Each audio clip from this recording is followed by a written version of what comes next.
Welcome to the last module of the MOOC course on Philosophical Foundation of Education.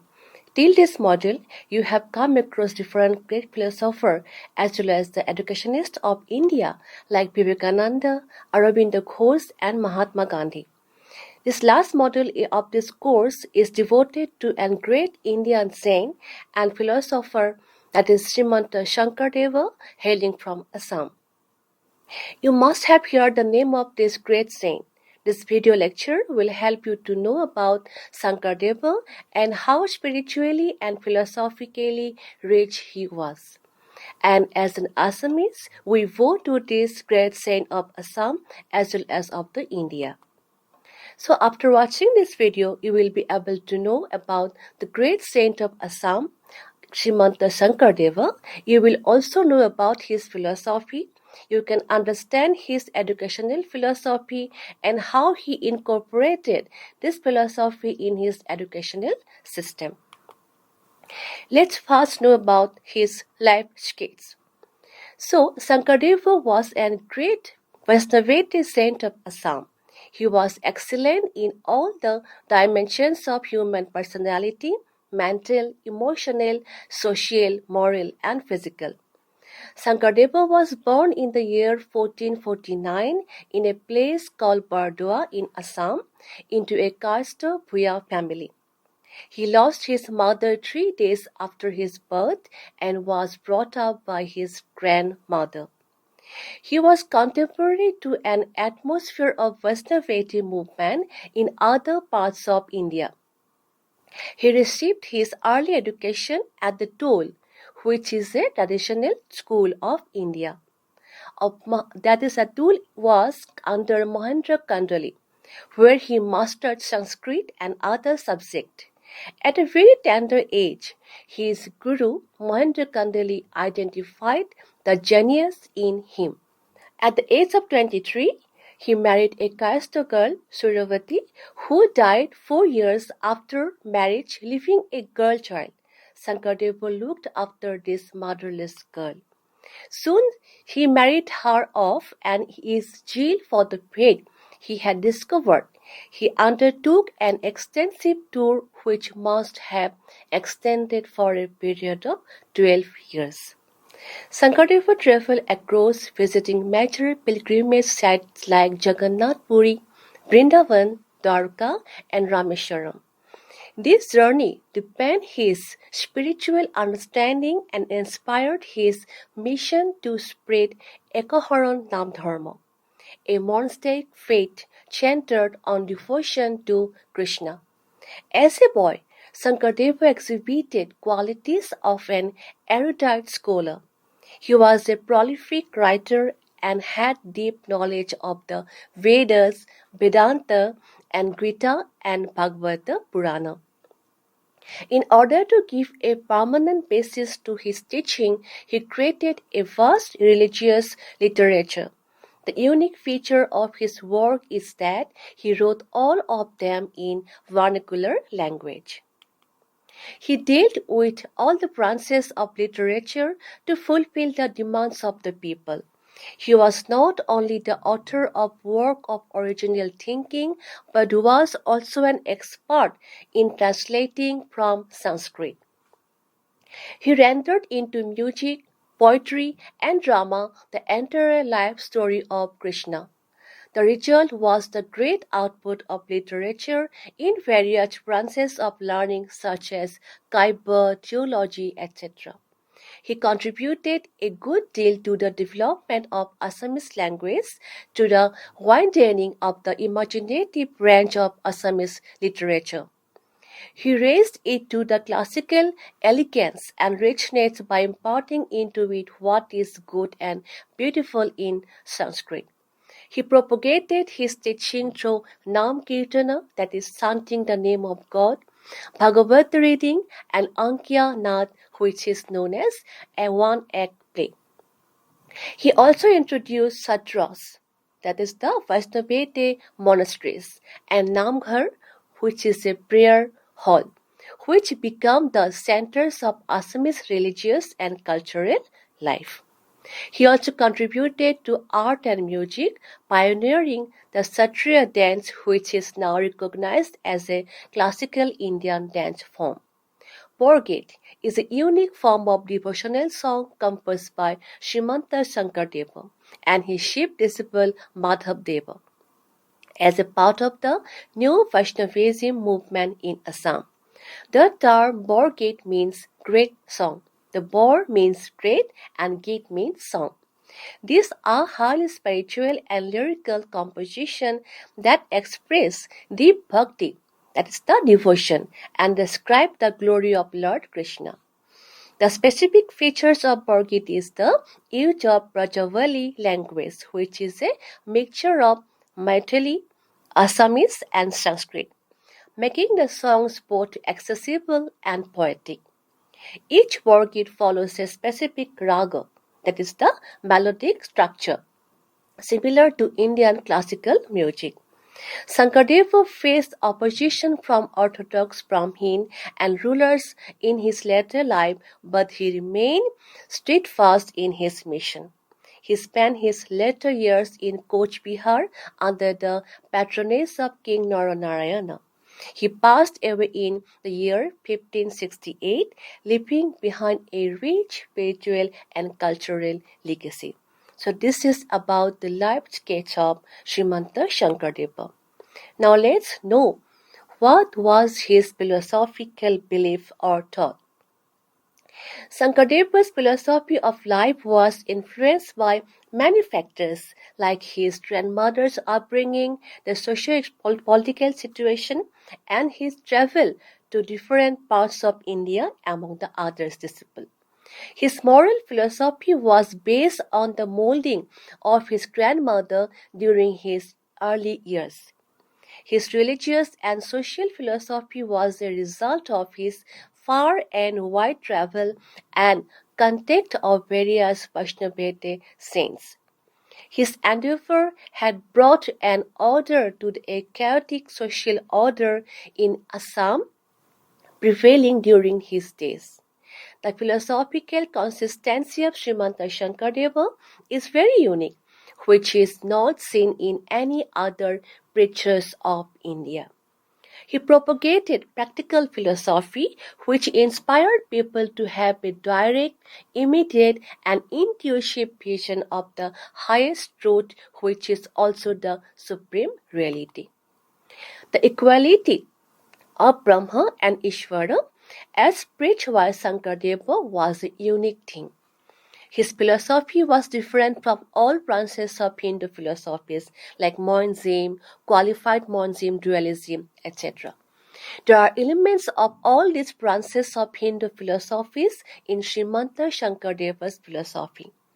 The practical philosophy of Sankardeva's inspired people to have a direct, immediate, and intuitive vision of the highest truth, which is also the supreme reality.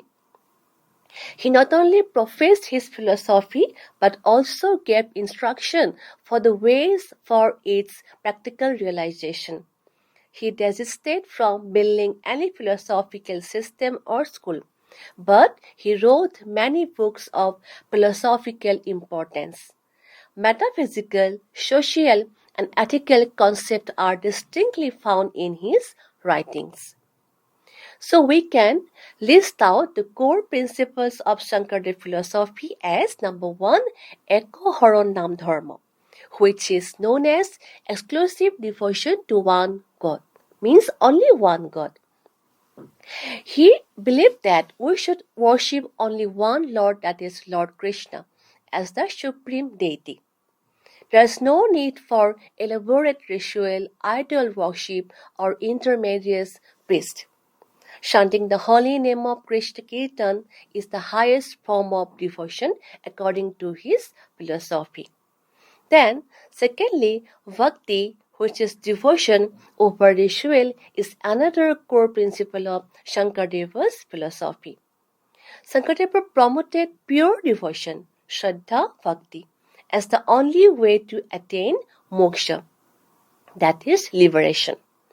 Bhakti should be expressed through prayers, hymns like Borgit, and dance drama that is the Ankyanat, as propagated by Shankardeva. Then thirdly, equality and social reform is another core principle of Shankardeva's philosophy. He rejected casteism and social hierarchy, and he allowed people from all backgrounds to join his movement. He established Shatra, the monasteries, and Namghara as community center promoting unity and collective worship. Then, scriptural foundation. Based his teaching on the Bhagavad Purana and wrote translation to make it accessible to the common people.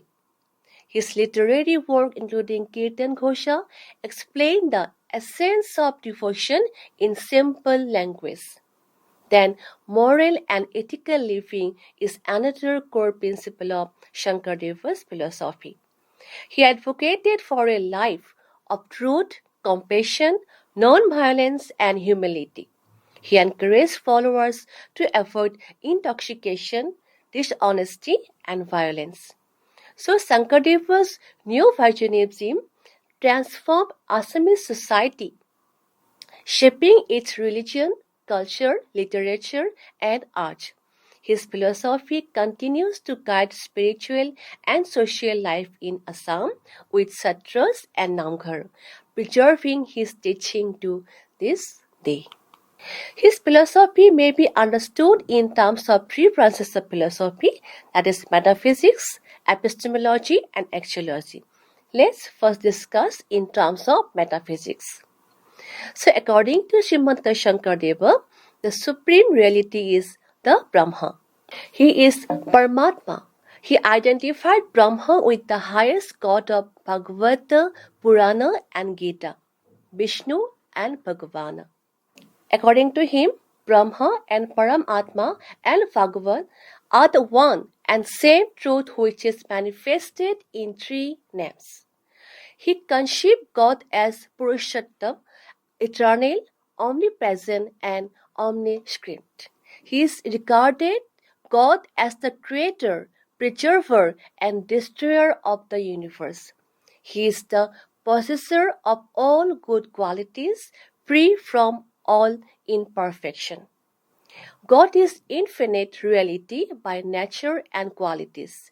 There is no other supreme reality. He is one and the ultimate truth. He is Advaita or non-second. His manifestation or soul or matter are neither unreal nor illusion. He is the material and efficient cause of the universe.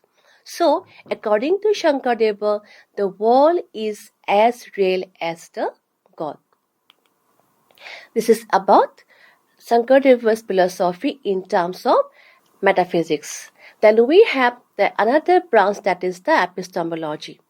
So in terms of epistemology, Shankardev claims that valid knowledge is direct and immediate. He is the intuitive knowledge. Immediate knowledge arises in the mind of a devotee through his earnest devotion to God. True knowledge dawned through the devotion to the Supreme God or the Bhagavan. Attainment of true knowledge vanishes the ignorance or wrong knowledge of man. So, according to Sankardeva, valid knowledge is intuitive. Sankardeva also holds that perception, inference, and testimony are the sources of practical knowledge but not of real knowledge.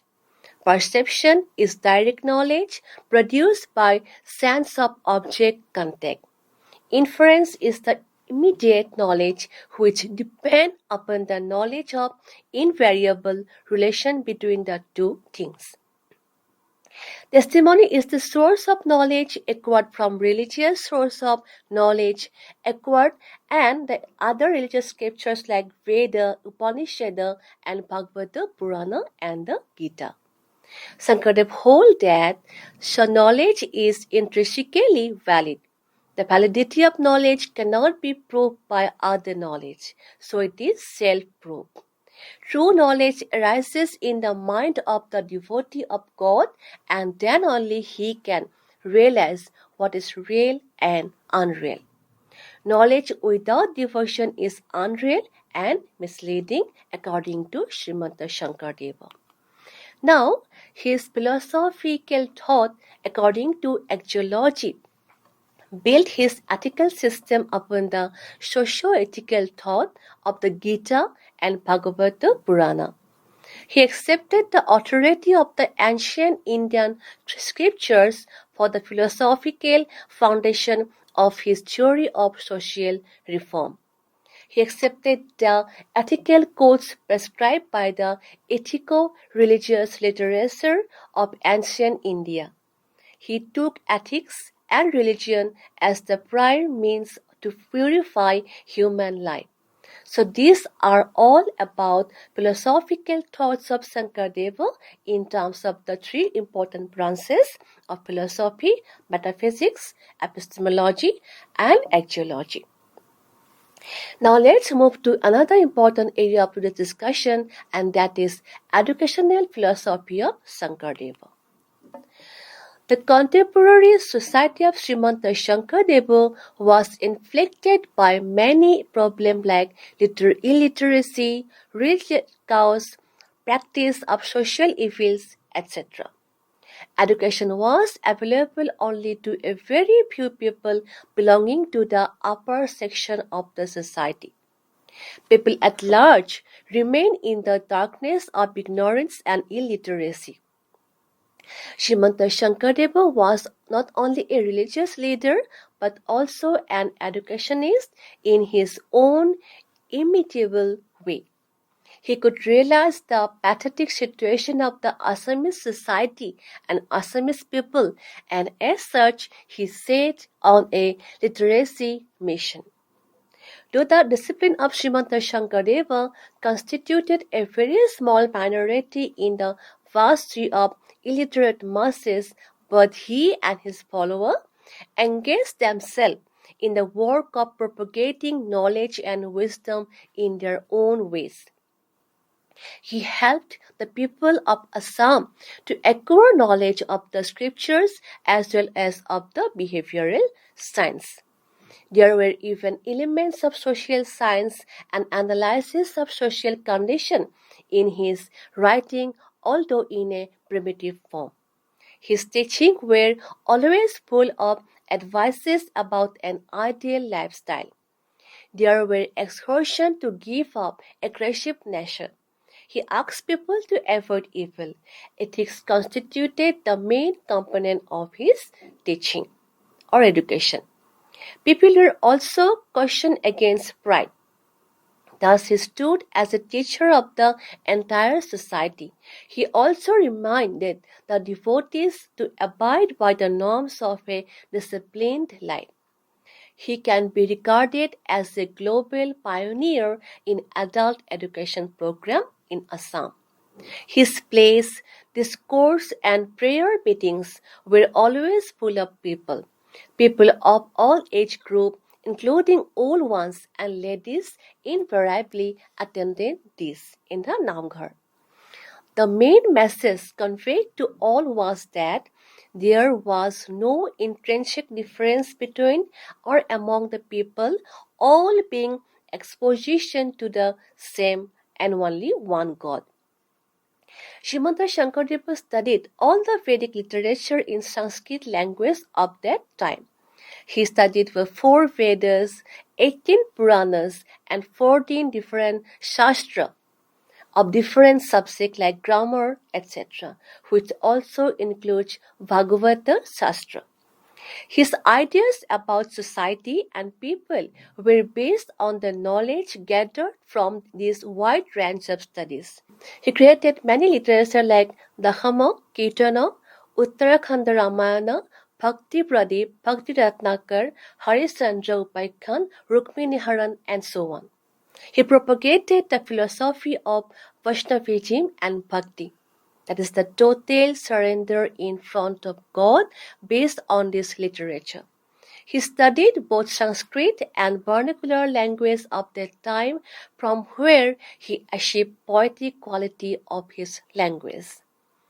He searched the Sanskrit literature and analyzed the translated them to Assamese language by his own style of writing, which were understandable to all classes of people. Another language used by him was Brajavali.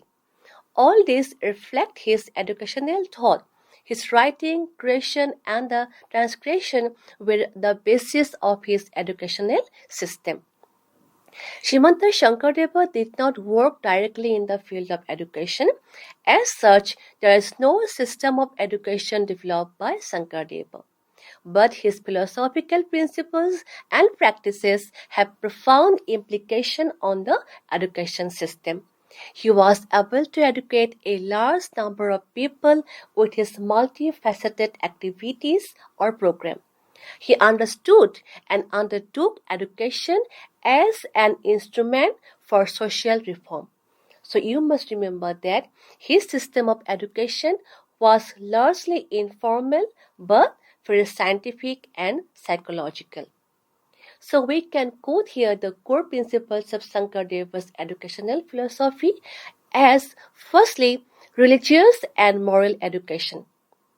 According to him, education should be based on bhakti, that is devotion, and spiritual value. Learning should help individual develop moral character, truthfulness, and humility. He used the Bhagavad Purana and his own works, that are the Kirtan Ghosha, to teach ethical values to the people of Assam. Then education for all, which implies equality in learning. He opposed caste-based education and promoted universal access to knowledge, including for lower class and as women.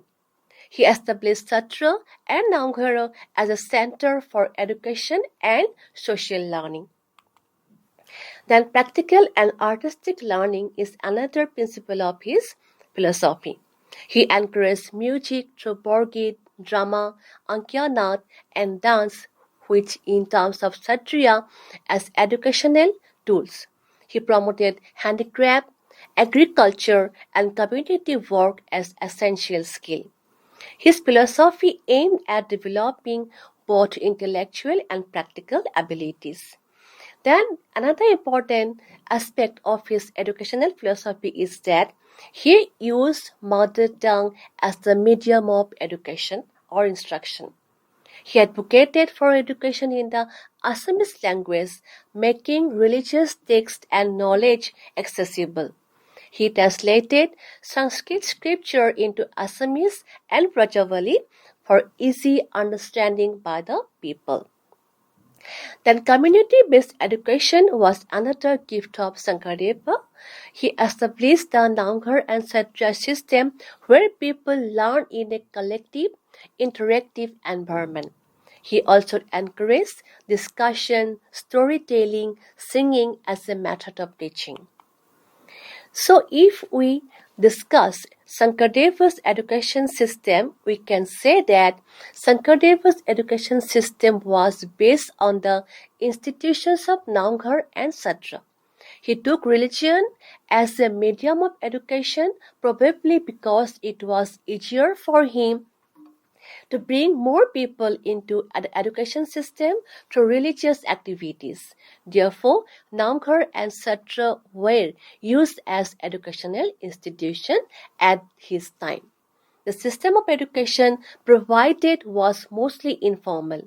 People were deliberately engaged into different activities, but they did not know that they were being educated.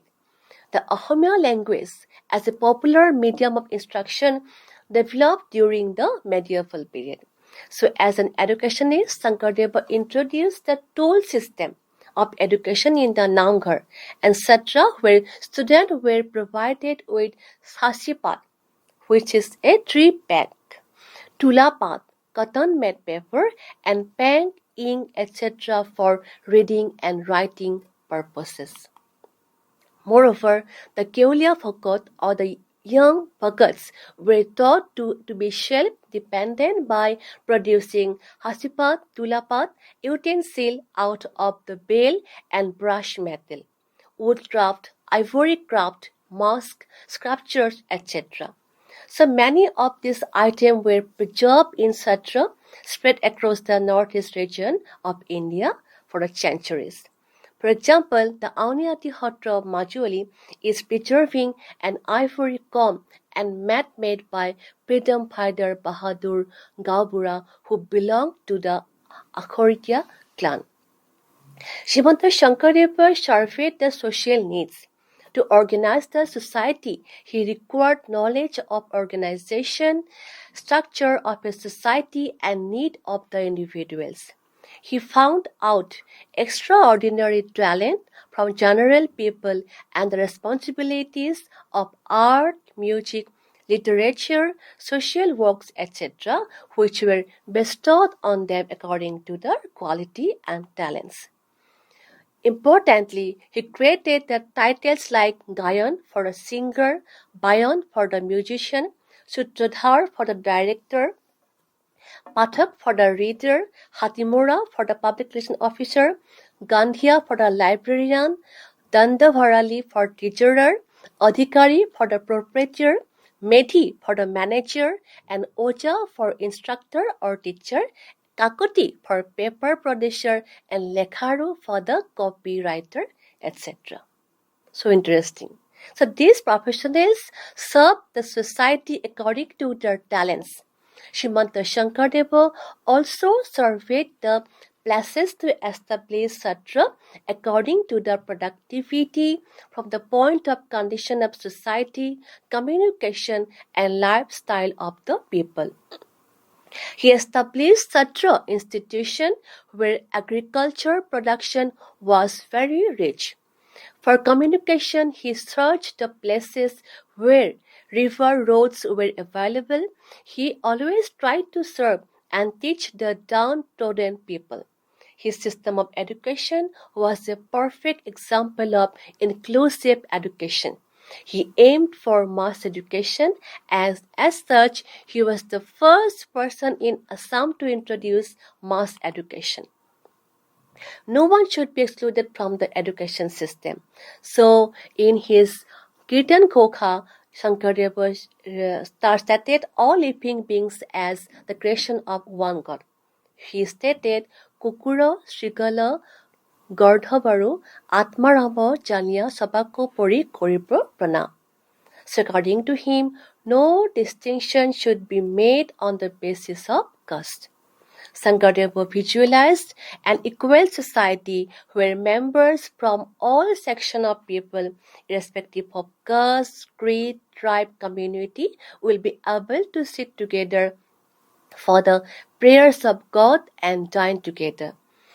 This great and reformist idea of the saint truly reflects itself when prostrates members of Naga, Miri, Garo, and many other tribal communities of the valley were postularized to form an embryo and equal society.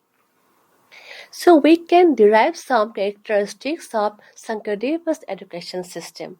First is inclusive and equal education. Secondly, practical and skill-based education because he promoted learning through music, dance, drama, and encouraged handicraft, agriculture, and self-sufficiency. Then he used mother tongue as the medium of instruction. He advocated for teaching in the Assamese language instead of Sanskrit. Then, non-ritualistic and simple approach was the core characteristics of his education system, as he opposed complex ritual and unnecessary formalities and education. He emphasized on direct connection with God through devotion and knowledge. Then he used music, drama, and art as the educational tool. He encouraged creativity and artistic expression in education.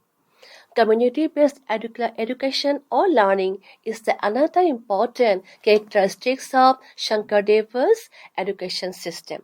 He establishes the Satra and as a center of education. So this is all about today's session. we will discuss the educational implications of Shankardeva's philosophy in the areas of aims of education, method of teaching, curriculum, as well as we will also explain the relevance of Shankardeva's educational philosophy in the present day. So this is for today. Thank you.